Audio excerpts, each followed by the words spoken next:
What happened to the third floor of my house? That's the million-dollar question that we would all love the answer to. If you've been hanging around here for any amount of time, you've probably seen this photo that I've shared from around the year 1900. Our house was actually built in 1880, though, in the Second Empire style. And that style really kind of came to be in the 1850s and 60s. It was really known for its mansard roofs, also sometimes called a French roof.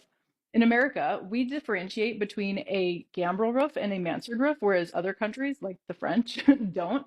They don't see a difference in them. But in America, we call them two different things.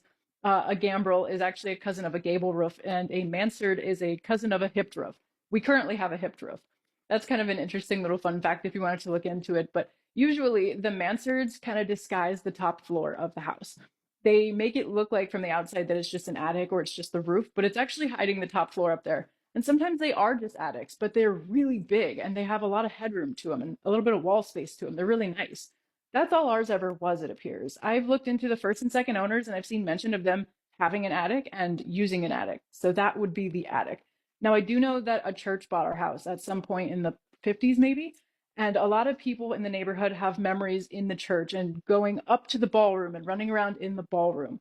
So that's all I really know about it. I'm still looking to see if anyone has any photos of it.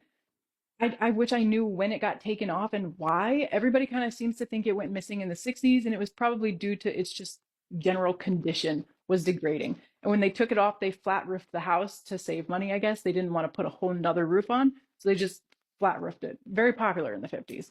But I figured we might as well go up there, and I can kind of show you what's left of the place if you're curious. One thing that I think is kind of cool is that these staircases are stacked on top of each other. So that's the one that brings you from the first floor up to the second floor. And this one hidden in here is the one that takes you up to the attic, or depending who you ask, the ballroom. Now, I do keep some stuff on the stairs, so don't mind that. But as you go up here, you can smell asphalt from the flat roof that they put on. And you also have to watch your head to get through this little hatch here. Once you come up, there's the hatch that's meant to cover this hole. I assume it's probably a real pain to take on and off. Here's the old asphalt roof. And here is our new roof up here. So I always joke around that we're double roofed up. But this is all that's left up here, is it's just trusses. I can imagine though having a whole nother floor that's just big and open. That would have been so mystifying as a child. I'm sure the neighbors have great memories. I just wish I could see those memories. I'm not going to crawl around in here because it's cold and dirty, and it also is covered in tar. Everything's covered in tar. But now you know what the third floor looks like.